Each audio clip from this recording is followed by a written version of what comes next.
Hey everybody, welcome to the 50th episode from AmPro Engineering. Personally, I can't believe that you've listened to me for this long, but hey, I guess we can all be surprised sometimes. What I've decided to do in this video is kind of respond to a number of questions I've gotten about what kind of RC cars do I have? What's my collection? Do I only have Hornets? Do I only like RC cars? So I'm going to go over everything in terms of RC cars that I own, and on top of that, at the end of the video, I'm going to show you a way to prove to everybody that owning way too many RC cars could be worse. Okay, I swear you're going to watch at the end and go, ah, yes, you're right. It isn't so bad to have 200 RC cars. Let's begin. What we are looking at here is my first ever hobby grade RC car. This RC10 I picked up at a yard sale for $5 in, I want to say 1991. And I have not stopped driving it ever since. It was my first car to get a 2.4 gigahertz radio.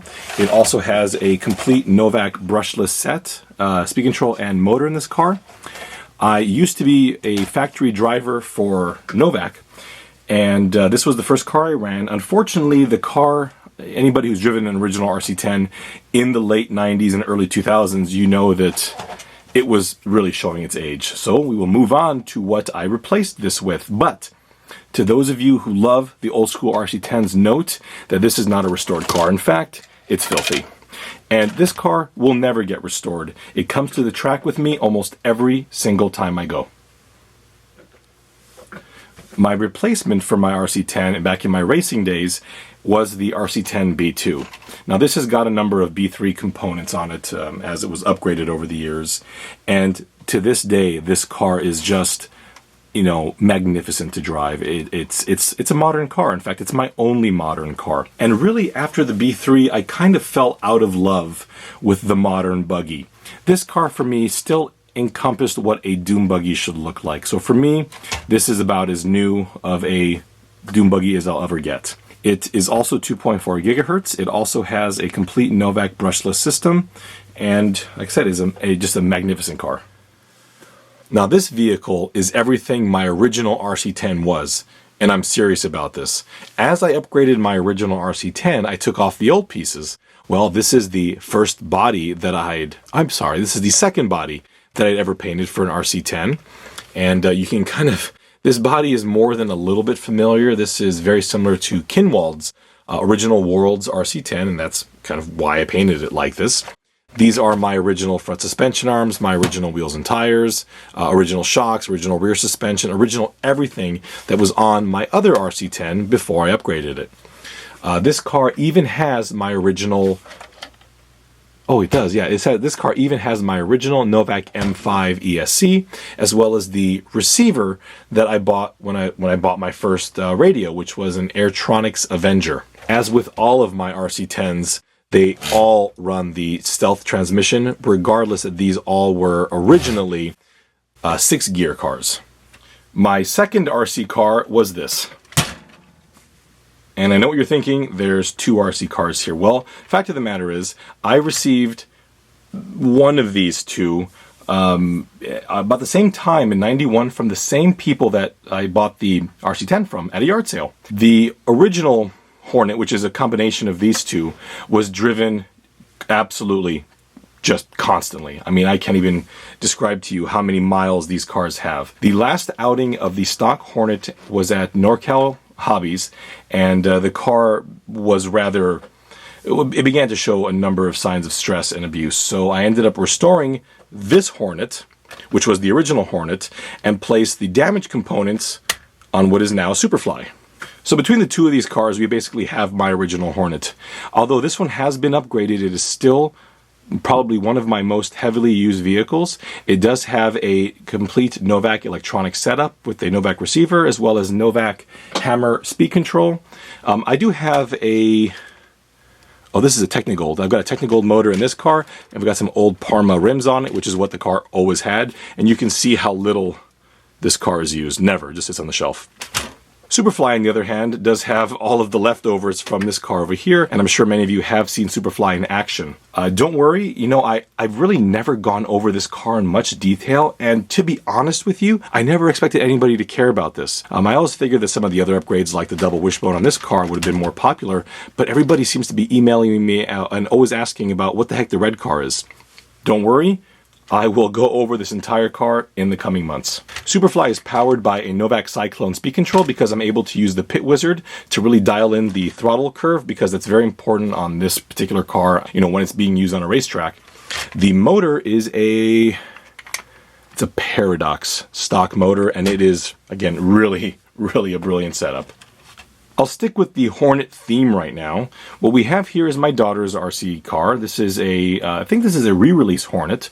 I do have my double wishbone upgrade on this. This is the 20 millimeter offset front suspension, and I have done a nice custom body from MCI Racing. So if anybody does know of MCI, you can have these decals customized. You saw my green Hornet had those green stripes, and MCI has done the exact same thing with this one here. These are all Tamiya paints, and I've used a bit of a pearlescent. Currently this car has no electronics, but I did put a 380 motor in there and smaller back tires just to keep things a little bit more sluggish for her. Do any of you have friends or family that always want to drive your RC cars? Well, you're not alone. I'm sure all of you do. This is the car I specifically built to hand the remote control over to. This Hornet has been so heavily abused, it is ridiculous. The body shell is actually the first body I ever painted back in about 91 or 92, and it's you know, it's definitely not in great shape, but it has hung in there. I believe this was this is a Bullwink body. Otherwise, it's pretty stock mechanically. It does have a Futaba ESC as well as Futaba radio gear. And like I said, this car has just taken a beating, and it will just keep on driving.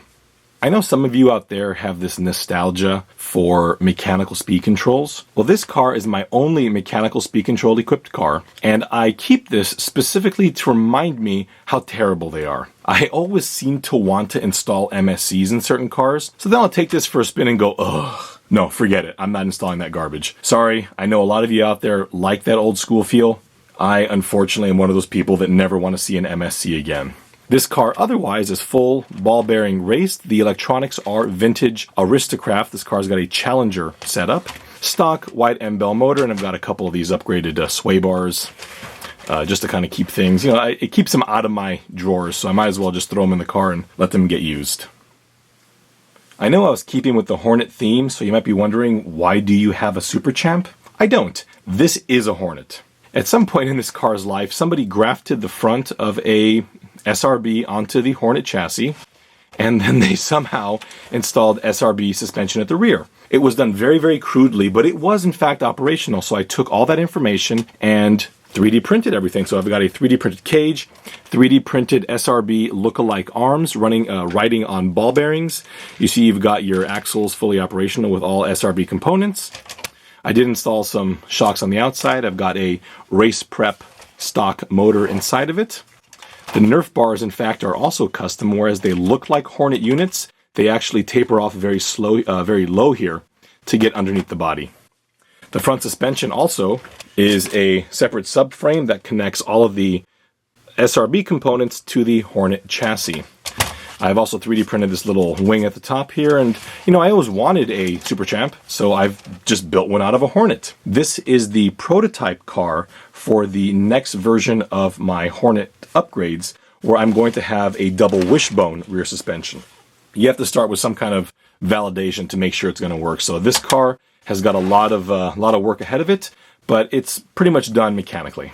The car also has a Novak Rooster ESC. This is the original Rooster, as well as a 2.4 gigahertz radio. So these two cars are actually at the office. I have my upgraded kind of test mule work Hornet that I've installed quite a few of my upgrades on. This car is driven every single day in a path that a number of us at the office will take, which is 4 miles. So this car gets a lot of miles. In fact, the tires on this car are changed probably every 6 months. This other vehicle here is one that I kind of hand out to folks at the office. It has a few of my upgrades like the battery retainer, but otherwise I've kept the car pretty stock. It's still rock solid and gets a lot of use. Both cars run Novak Hammer ESCs as well as 75 band Airtronics receivers. Here is my beloved Watanabe Hornet. I know for some people out there this thing was just an abomination. For me, this was the greatest thing to ever come out of Tamiya. I absolutely think it's magnificent. In fact, it is the only car that I own that lives in the living room in a display case, and my wife put it there. Okay? I'm going to pull the body off. I know I haven't been doing that, but for a moment, I just want to show you how much I love this car. There's quite the strange series of things happening here. We can see that we have a completely Novak electrical system, including 2 Novak servos. The RC10 logo here is simply there because this was the original servo in my RC10 when I was a youngster, so I just went and left all that there. The MSC is one that I simply painted. I painted this to match, and I also painted the resistor mount. And the speed control wires actually passed through the MSC where the MSC power leads would be. Believe it or not, this car is driven and is probably my daughter's favorite car to see driving around because, once again, I think this thing looks, well, I think it looks perfect. This is Project Super Hornet. Long story on this car, so I'll just keep things short here. I decided to go ahead and design a Super Hornet based upon the images from Tamiya USA's accidental leak of the prototype of the Super Hornet. So you can see certain elements like the hood slots that I have installed here on this vehicle. I've also got some rear louvers that'll go in there. And as you can see, I do have a custom decal scheme that I've installed, as well as custom stickers which have not arrived yet. So this has been a really fun little project. I've dyed the shocks red to once again keep in line with that Hornet prototype. I don't know what Tamiya was thinking with the Rising Fighter. Why did they call it the Rising Fighter? If they would have named it the Hornet 3, sales of this thing would have been through the roof. Face it, the chassis is the same as a Super Hornet, the suspension is the same as a Super Hornet. It has a different gearbox with different rear suspension. The body's even basically a Super Hornet with a additional wing. So overall, I think this car was actually lacking a little bit in the love from Tamiya. I have gone ahead and begun my own rendition of the Rising Fighter. This is going to be my Hornet 3 project. So again, I have done some custom decaling over here. I do have a different set of decals that'll be going on the vehicle. These are stock Hornet decals, just modified, as well as this hood one here. And you can see some upgraded parts like the double wishbone front suspension on this car, the new rear shock mounts, as well as the rims at the rear to mimic the front wheels from the Wild one. So it does kind of have a little bit of a different look, but this is going to be a really, really neat project. The electronics on this car are actually kind of cool too, because they're all Airtronics. I have an Airtronics receiver, as well as a pretty rare Airtronics Contender ESC and Airtronics servo. So this will be a really neat little runner when I get it all squared away. If you want to see the one Hornet/Grasshopper platform vehicle that I own that's stock, that's your one. Everything on this vehicle is box stock, save for the ball bearings. You can even see that I have an MSC in there. But, I don't know if you've noticed this, but on a number of my vehicles, they all have MSCs. The reason for this is I really dig the MSC look. On top of that, over the years, I've collected a number of broken servos. And then I've got an entire drawer full of MSCs. So I don't want the servos cluttering the drawer. I don't want to get rid of them. I mean, I might use them for parts. And I don't want the MSCs cluttering up a drawer. So I just go ahead and throw broken servos and the MSC in a number of my vehicles. Just, so they're there. On top of that, these cars are way too light anyway with modern batteries, so it does add a little bit extra weight. This car is running a Duratrax forward-reverse speed control, as well as an Airtronics receiver.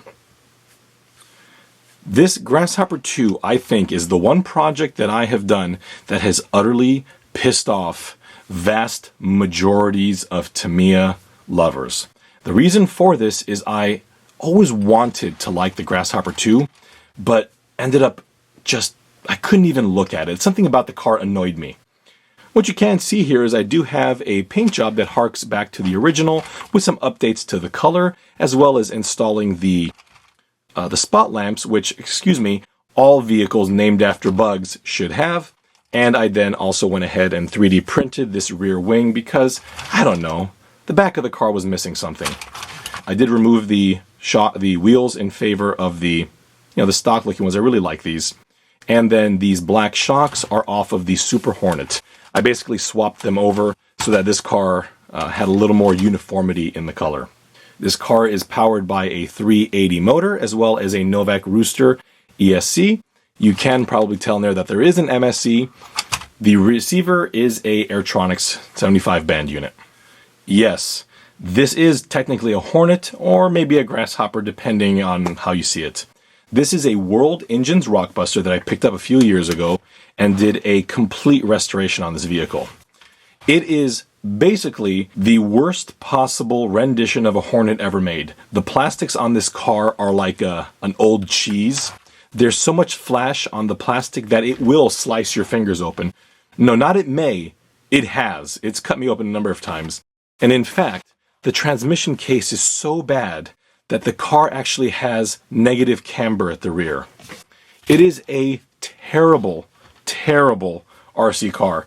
And we're talking about a Hornet, and those are pretty horrible anyway. But this thing is even worse, but not worse in a good way like a Hornet. It's worse in a, seriously, this is a crappy car. But at the same time, it is unique. It does have special battery door here, special A-arms. The transmission case is different. So it's a unique little car, and I actually really like it. The speed control is a little bit different here. You can see it there. I did install a set of UG front shocks. In fact, you may see a lot of my cars with these shocks, and I get a lot of questions about them. We can go over them in a video if anybody's interested, but in a very short response here, these are garbage. If you see UG shocks, the only thing they're good for is just looking at them. I do drive this car, but I don't drive it very hard because these shocks are trash. Do they look great? Oh, you betcha. Speaking of looking great, I did add the Nerf bars, and this car did come with a set of blue anodized rear shocks. The electronics in this car is a Tamiya 104BK ESC as well as Futaba radio gear. If you think the Rockbuster was a terrible car, please meet the Roadrunner. Now, I happen to prefer the paint job on the Rockbuster. Neither of these are box art. They're both supposed to be white with yellow bumpers and yellow wings. I simply can't handle that. This blue color I thought kind of worked the best with these Rockbuster decals. I'm not really in love with it, but I think it works well enough. This car, to me, is manufactured out of better plastics with less problems like the Rockbuster had. But overall, it was still a very, very inexpensive vehicle when it was new. Cheaper than the Grasshopper even. You can see that I went ahead and put some perfume on a pig on this one as well, with the UG shocks, the Nerf bars, as well as the rear oil-filled shocks. This car is powered by a Novak T1 ESC and has vintage Challenger Aristocraft radio and remote control. Here we have a very neat car. This is a Panda Cyclone. And it was also sold in other guises, like I think it was also known as the Mugen Manx.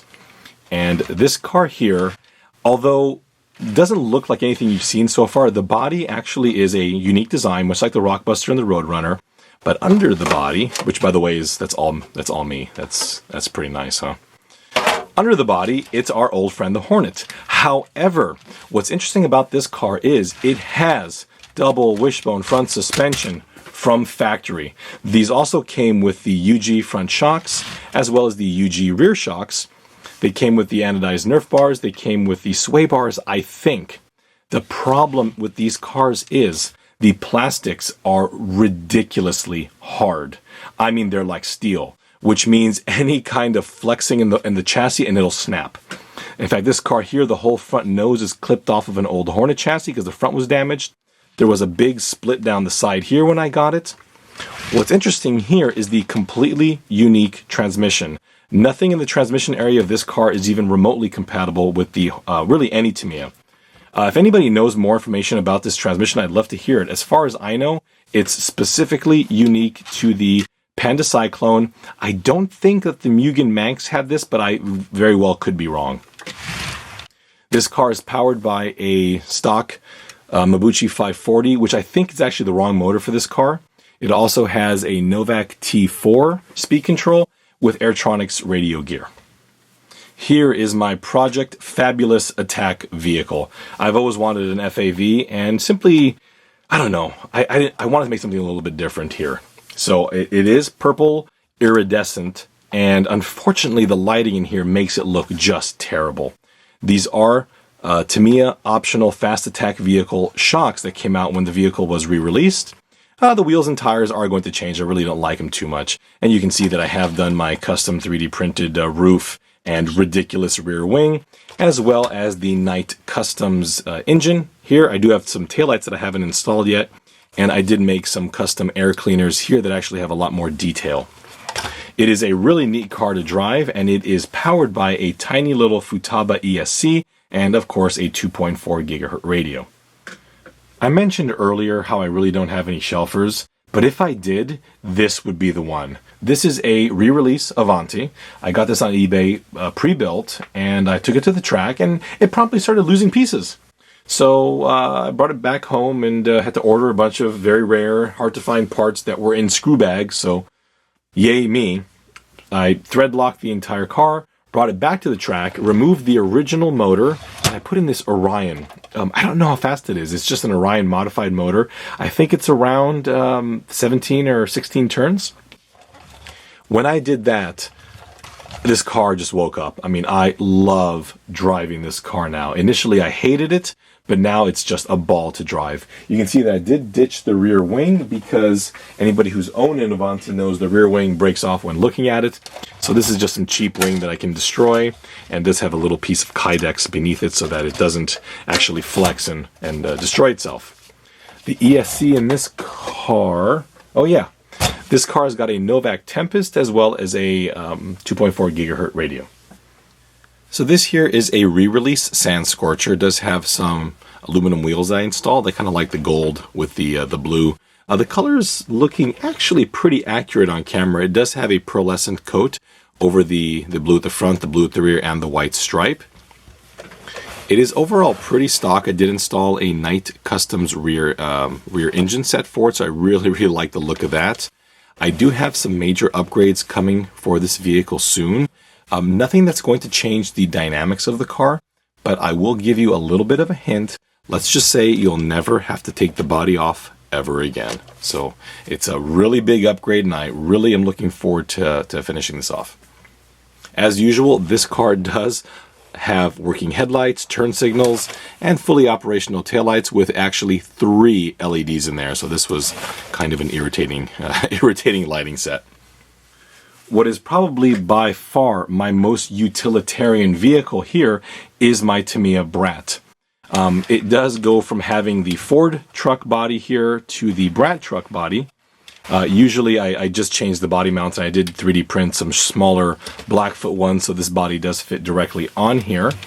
This is the truck that I use going to the farmer's market every single weekend with a large trailer. I'm not going to pull the trailer.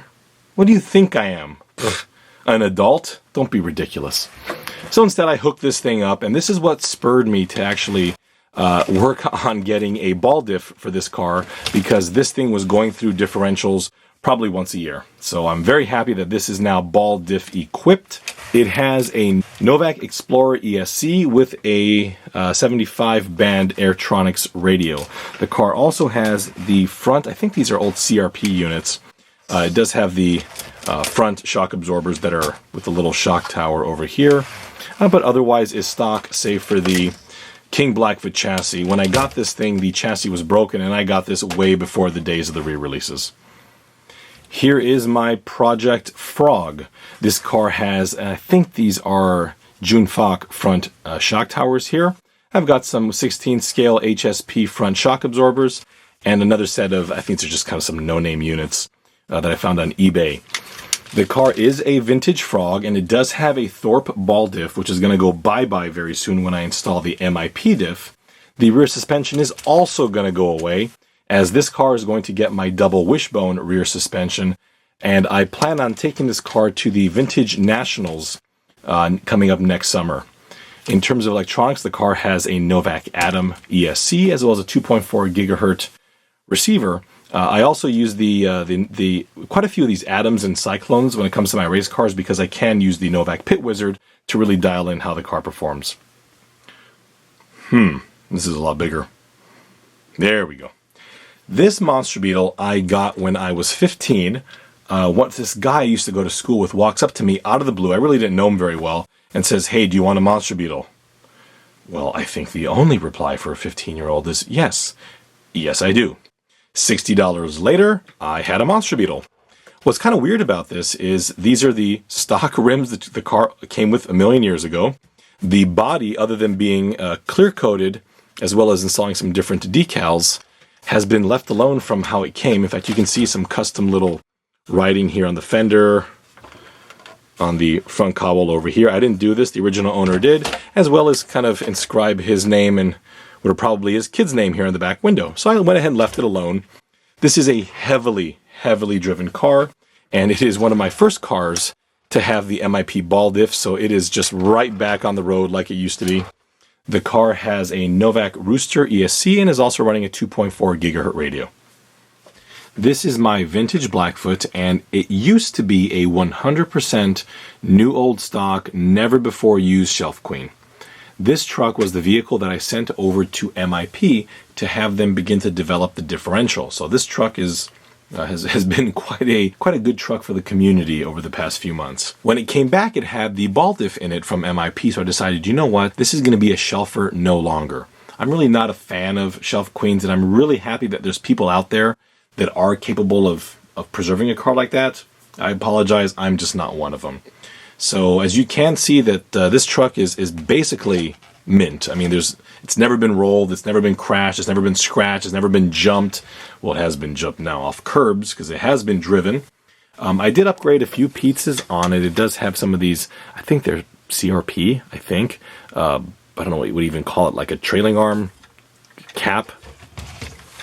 It's also got a vintage Monster Beetle skid plate and rear panel. I say vintage because these are actually the original trees before the re-release came out.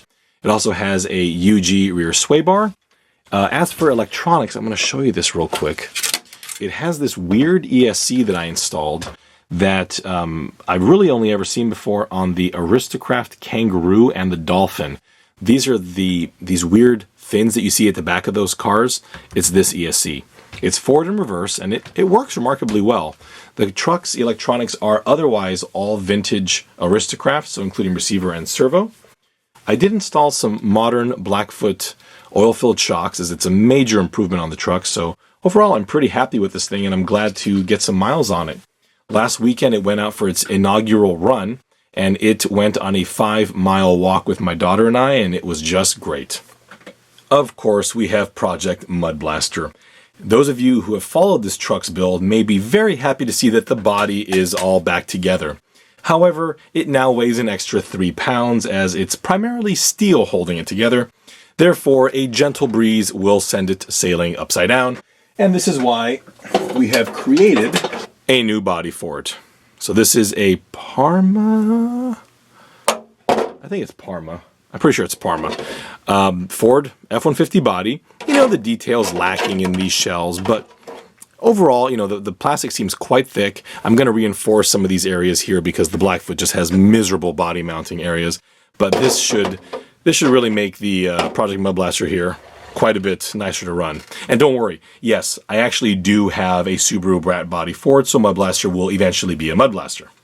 Currently, I am doing some work on some body mount supports for both the front and the rear, and you can see that this thing has got all of my 3D printed front bumper, the upper and lower front control arms, and of course, my double wishbone rear suspension. So this car has really gotten some abuse over the years, but I have to tell you that now it's just, I love it. It's probably one of my favorite cars to drive now. The ESC on this is a Novak Rooster, and it does have a 2.4 gigahertz receiver. When I do say Novak Rooster, I do mean the giant, can you see it? There it is, right there, that giant one. I've got, I don't know how many of those. So that's what I run in a lot of my vehicles. The motor is currently a Raceprec Purple Can. It's a stock motor, but I'm probably going to throw a modified motor in this. But wait, hang on a second. Remember, I tell everybody, never run anything hotter than a stock with this rear suspension. I'm going to do it, but that's cool because I can do it. But remember, I do not recommend running anything with 3D printed suspension hotter than any stock motor. I mean, I'm going to do it. I'm just going to do it. I don't care what I say, but I'm going to do it. But you shouldn't. So don't do it. But I'm going to do it. Speaking of favorite cars to drive, the King Blackfoot has got to be an all-time favorite for me. This is probably my most commonly used beach runner. This poor truck has been very, very heavily used over the years. And what I've never understood is people really don't like the King Blackfoot. I don't know if it's the body or if it's the chassis. Upgrades, the fact that it's better could actually make it worse. I suspect people don't really care for the body. But I have owned this since brand new. I bought this, I want to say in 98. This is my one of two bodies. I usually have a box art shell. This is one that I painted many, many years ago during my flame phase. I've gone through many body type phases. Currently, we're in the stripe phase, so that's happening. Electronics on this are I don't remember, Novak Duster. It's a Novak Duster with an Airtronic 75 band receiver, and it's going to go 2.4 gigahertz very soon. I don't even know where to begin with the Midnight Pumpkin. What you're looking at here is my first ever new RC car. I got this when I was in 7th grade for my birthday, and since then, I don't even know how many miles this truck has had. I mean, this is, since even way back then, this was the truck I would just drive around the block when I'd go for a walk. The body is the original shell it came with. When I bought it, I painted it blue, kind of a Bigfoot paint scheme. Then a couple years later, I painted it red. And then a couple years later, I painted it orange. That orange. This is about 96. I don't know, a few years after that, I added the flames. And that's where it's been. So this paint job has been like this since 1996. And I don't know about you, but I think it came out pretty darn good. The flames I hand masked and painted myself with a spray can. There's no airbrush here. I installed these oil-filled shocks a trillion years ago. It does have my rear suspension brace here at the bottom. And then I also do have my double wishbone front suspension here. So the truck is just probably one of my all-time favorite runners. I did recently restore it because it was in terrifyingly bad shape. And it's still one of my most commonly used vehicles. The speed control in it I bought brand new with my first summer's work paycheck. It is a Novak Rooster, of course, with an Airtronics receiver and Airtronics servo. Again, this is probably one of my all-time favorites. So this lunchbox is a culmination of scrap parts from the restoration of my Midnight Pumpkin and the restoration of one of my best friend's lunchboxes. I had an entire drawer of garbage lunchbox and pumpkin parts. I said, you know what? I have super glue. I have some styrene, so 2 pounds of super glue later, we have the lunchbox. So it's in miserable shape mechanically, but you know what? It's a lunchbox. It runs. It doesn't need to actually be good to run. It just runs. I also installed my, these are vintage CVAs. I've got the rear suspension mount that I made here as well, and of course, the double wishbone front suspension on this truck. It also has a lens kit, so the turn signals, side markers, tail lights, reverse lights, everything works on this truck. Who doesn't love a lunchbox? I mean, look at it. Come on. This thing's brilliant. So neat little truck. Yeah, basically comprised of garbage. Of course, you know what ESC is in it. It's a Rooster. And the receiver is a Airtronics. Oh, wait, no, it isn't. Oh, it's a Novak Polaris. Excuse me, it's a Novak Polaris. Going along the theme of the CW01, we have the predecessor to the lunchbox and the Blackfoot, the Pajero. This car, I love it. It really is a neat car to drive. You do, I don't even know, how do I describe this car? It's fun like a Midnight Pumpkin, but it's also a little weird because it's got a really short wheelbase. It's really top heavy, really terrible suspension, if you can believe it's actually even worse than a Midnight Pumpkin. I did install the UG front shocks here, and I've also got Hornet rear shocks with a custom lower mount here I made for the rear shock. So it does have oil-filled shocks front and rear. And and I can kind of tell what cars are popular and what cars are not. This is my least popular video ever, which was the installation of my light kit. So the turn signals, the parking lights, the headlights, the fog lights. as well as the taillights on this car are fully operational. I love this thing. It's probably one of my most commonly used cars when I go for walks. It's terrible, you know, but that's what makes it so awesome. I also love the color. I love the color, and all the stripes that you see on this thing are all painted. There's no decals to speak of on this vehicle. Really neat little car. A moment ago I said how the Grasshopper 2 project I did pissed off vast majorities of people in RC car forums. I think this one did even more. And not the car, but my feelings on the car. This is a re-release Willys Wheeler. It is the worst chassis / body combination I have ever seen in my entire life. It took me weeks to get the body to not hit the tires. And it's simply due to poor engineering on Tamiya's side. Don't get me wrong, I love the look of this car. I think it's just brilliant. When this came out, I couldn't buy it fast enough. I built it, and oh man, if you ever want to see my rant on this car, just go to Tamiya Club and you'll find it. Trust me, it's very negative. But let's look at the positive. The paint job is it's so cool. I know it's crazy, it's gaudy, but heck yeah, that's what I'm talking about. In fact, I loved it so much that I'm sure a moment ago you did see this body. There we go. I think we've discovered the company colors here. As I'm sure you've seen before, all of the lighting does work on this car, including the side marker. So it does have this different style rim over here, but the stock rim is actually in there as well. And I did make a number of emblems on this car, so it's been a neat build. And I have to admit, now that the car is complete, I really like it. It's fun to drive. It's never been very fast. I think I've got the radio tune this thing down to like 20% of its full throttle because I am not scratching this car. It took too long to build. In terms of electronics, this car has a Tamiya 104BK ESC as well as a 2.4 gigahertz radio. I'm not completed with this car. It has a lot of work to come, but in the meantime, I'm really enjoying it. When it comes to abuse, nothing has been treated as poorly as this Toyota Hilux Hilux. I bought this in 2007, I think when it was basically new, with I think my first ever paycheck from an actual job when I graduated college. The truck has been with me everywhere. I don't think that there is a trail or a walk in Yosemite or in any national park that this truck has not been and disrupted nature. There's a lot of work that this truck is going to get done. In fact, I think episode 51, I'll be doing some additional work.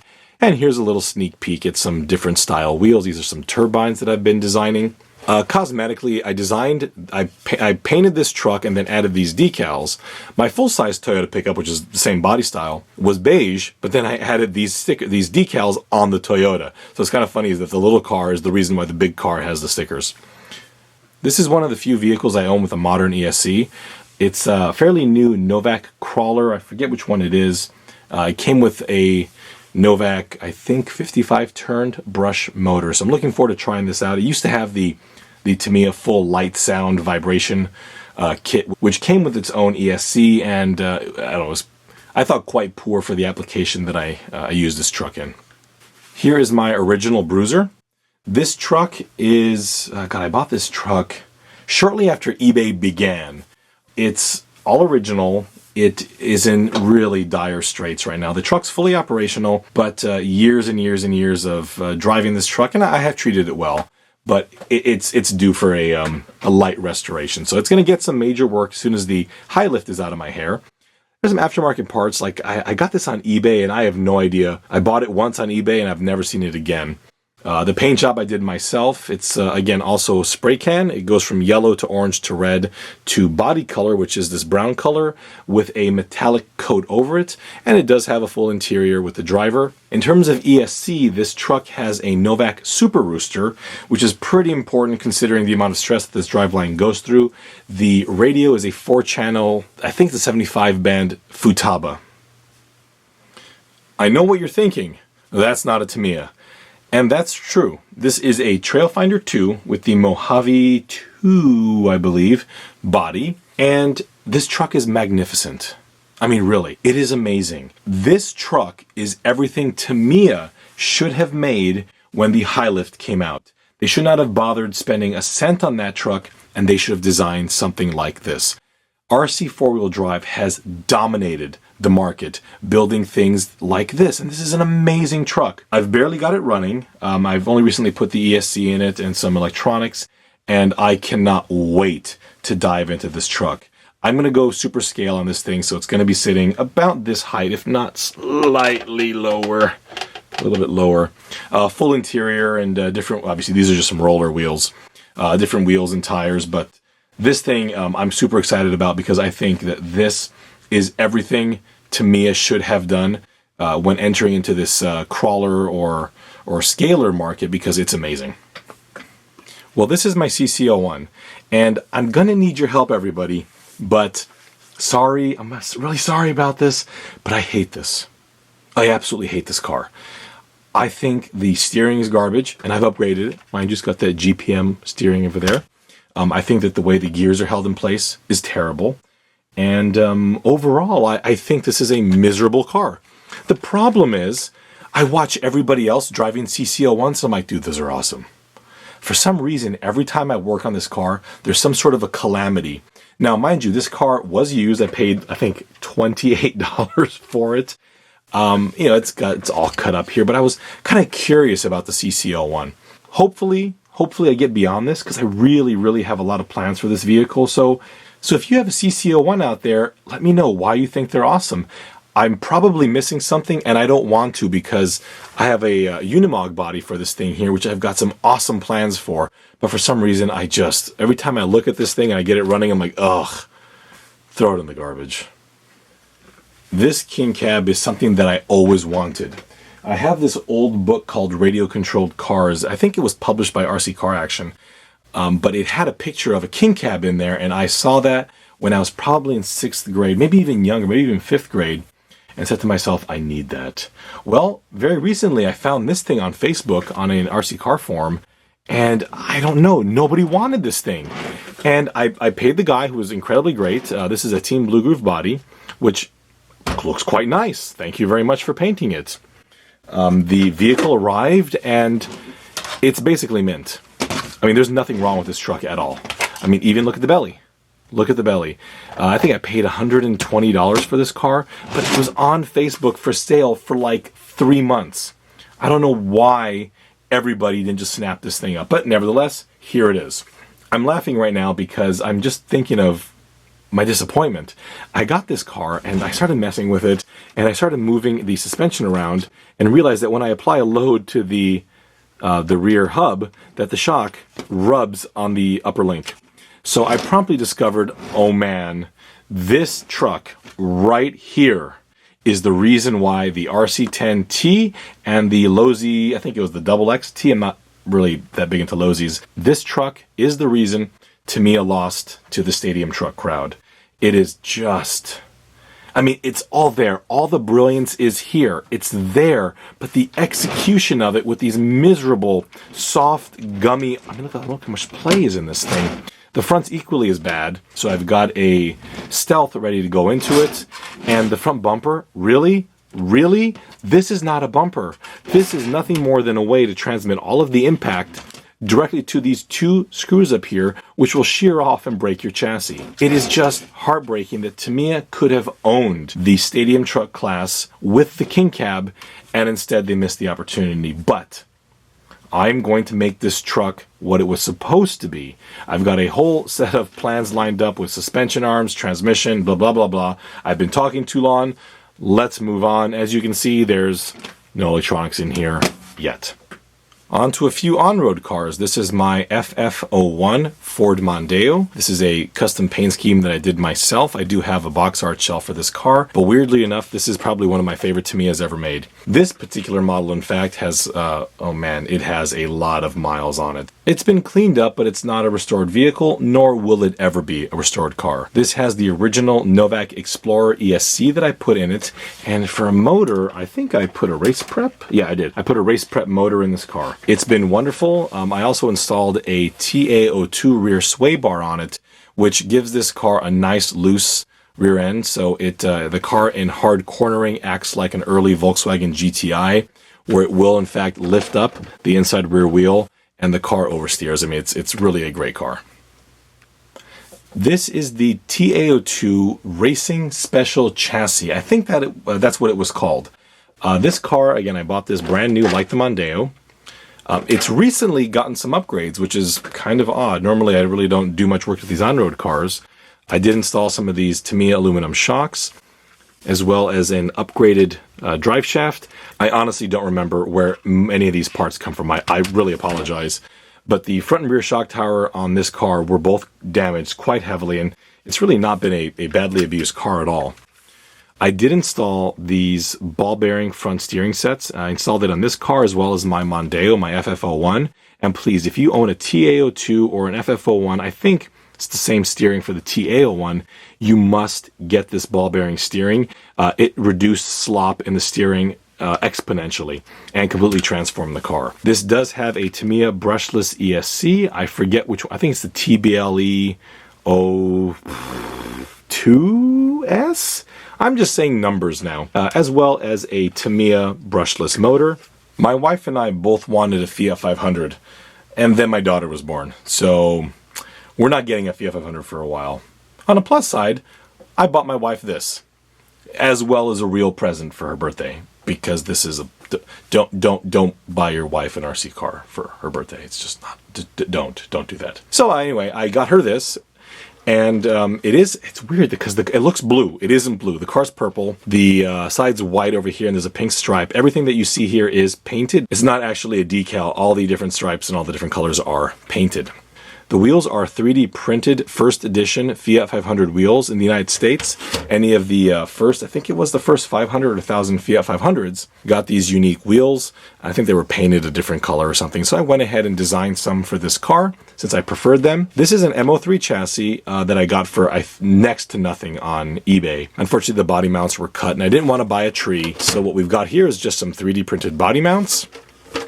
We flip the car over. I've got a little switch plate here that I made because I didn't want the switch flopping about. This car has a 104 BK ESC, and I think it's got a Polaris. Yeah, it has a Polaris receiver, Novak Polaris receiver. I also made this bumper for it. The bumper is made, I kid you not, out of a piece of ABS and part of my car's old center console that I replaced. And it works pretty darn well. I mean, this thing sticks out quite far, and yeah, we never had any issues with it. It's great to drive. My wife really likes it because it's adorable. How can you not like something that adorable? Here is my Tamiya Tiger 1 tank. Now, I do want to say that I cannot take credit for this paint job. I do not know who painted it. I bought this off of a very good friend of mine who's got a number of tanks, and it's just awesome. It's got that the whole light, sound, firing, blowy up thing kit. It's awesome. I never thought I'd be into tanks, but this thing, I can just drive this thing around for hours. It's so much fun. This is a vintage New Bright Ford Thunderbird NASCAR. I got this, I want to say in about 91. This is actually predated any of my other hobby grade cars. I loved it. I absolutely loved this car. I drove it everywhere, but the quality was so miserable that after about 3 months, the radio stopped working. I shortly after that converted it to a hobby grade electronics specification, and it worked great for years. And recently, I went ahead and put a 2.4 gigahertz receiver in it, Novak Rooster ESC, and I think it has a Airtronics servo. What's kind of cool about this is that I was able to keep the battery compartment still the source of the power. These are just 6 AA nickel metal hydrides. And even the power switch for the Novak fits in the stock location. So that is kind of cool. Now the last of the larger RC cars that we're going to look at here is my very original and very first RC car of all time, at least a full function one, a Nico Turbo Panther. This is the car that I call out when people kind of talk negatively about toy grade RC cars, because this one here is truly one of the greatest RC cars, and I'm talking about RC cars, period, ever made. In terms of reliability, performance, and its size. This is a small car. This is a 1/16 scale. This thing was absolutely awesome. And with a set of alkaline batteries and the transmission put into high mode, this thing would fly. It was so fast, it would blow the doors off of a Tamiya Grasshopper any day. So I adored this car. I put this custom bumper on it, but for me, I mean, the overall look of this car is just awesome, and it is probably one of the greatest RC cars ever made in my eyes. Really quickly, these are some cars that I feel nobody gives any credit to, but we have here, if I can find some of them here, there we go. What we have here are Radio Shack Zip Zap SEs. Now, these are not to be confused with the standard Zip Zap, which I think are trash. The Zip Zap SE is a fully proportional, that's steering and throttle, full function RC car with operational headlights and operational taillights. You can even change the gearing, change the motor, change the, they call it suspension, but it's basically the steering link over here that you can swap out. And they're absolutely amazing. I really, really love these cars. Again, it's not a car that anybody actually cares about, so maybe one day I have to actually do some kind of a review on these things, because I mean they're really, really amazing. I hope you enjoyed my fleet of RC cars. Every single one of those cars that you saw, they are completely operational and they are driven on a very regular basis. What I'm going to do now is show you my other hobby. This is going to be a very good time to tell your significant other, see, you know how you always complain about how I have too many RC cars? Well, this dude is even crazier. So sit back and prepare to roll your eyes. Here's my 1980 Toyota truck when I got it, and here it is now. I added that brush guard and I painted all of the stripes on the truck, as well as did some other little things here and there, but it is overall pretty darn original with 650,000 miles. A future upgrade is going to be air conditioning, but honestly, it's pretty much perfect the way it is. This little guy is a 1980 Fiat Strada. It was actually sold in the United States, but it was more commonly known as a Fiat Ritmo overseas. I've owned this car for many years and I absolutely adore it. Currently, it's in the process of a major restoration, getting air conditioning, heated seats, and a completely new fuel-injected motor. So this is going to be a great restoration. This is a 1984 Fiat Ritmo convertible. This one here is the convertible version of my Fiat Strada and was not sold in the United States, so this is in fact an import. The car is relatively original, having been repainted and reupholstered, but is overall in pretty good original condition. I find that the car is a ball to drive, and in fact it's my wife's favorite car. In keeping with my Fiats, this is my 78 Fiat 124 Spider when I got it, and here's me beginning the restoration working on the interior electrical. Fortunately, the car is finished and here it is now. I have completely gone through this entire car and everything is brand new and rebuilt. I also wanted to point out that I do all of my own restoration work, so it's pretty rare that I'll outsource anything, and this car is a pretty darn good example of that. And I didn't paint it. There's no way I could get it that good. This is going to be the last car I'm going to talk about, and it's also my rarest. This is a 74 Ford Pangra. Only 39 were ever made, and this was the last of the breed. This is a documented actual Ford Pangra. It is the only Pangra ever made to be its original color, as well as have factory air conditioning. The car is a complete restoration, having been in a major fire about 25 years ago, but now it is completely perfect. After seeing that, I hope you now realize that your giant RC car collection, it could be way worse. So there you have it. At least you don't have giant cars. For those of you who do have full-size cars in a manner and quantity as myself, I'm sure there is a support group.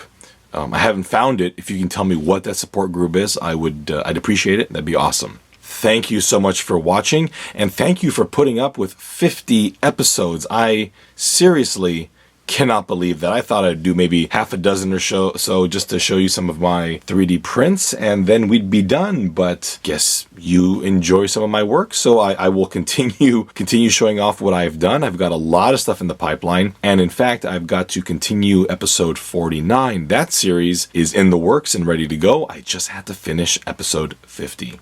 Again, thank you so much for enjoying all of my episodes, and thank you for your comments. Thank you for your subscriptions, and we will see you next time. But before you take off, please check out the band Blue Pinto. A link to their Facebook page is in the credits. Here's to another 50. Maybe.